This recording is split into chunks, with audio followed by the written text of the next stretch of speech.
पावसाळ्यात डोंगरावरून खाली वाहणारे पाणी काही वेळा अचानक वाढतं।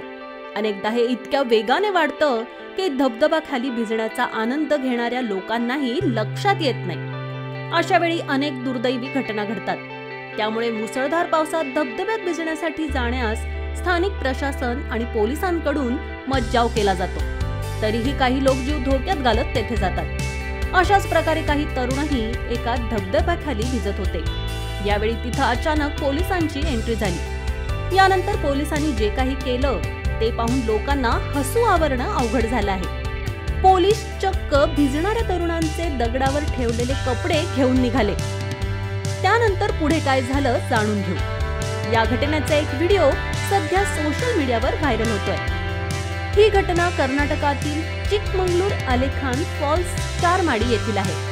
चिकमंगळूर मध्ये आकर्षक धबधबे पाहण्यासाठी मोठ्या संख्येने पर्यटक तिथे येत असतात। मुडीगेरे परिसरात कोटिगेहारा ते 4 माडी घाट रोड दरम्यान अनेक सुंदर धबधबे आहेत, जे पर्यटकांना आकर्षित करतात। काही झरे किंवा धबधब्याजवळ जाण्यास पोलिसांनी मनाई केली आहे।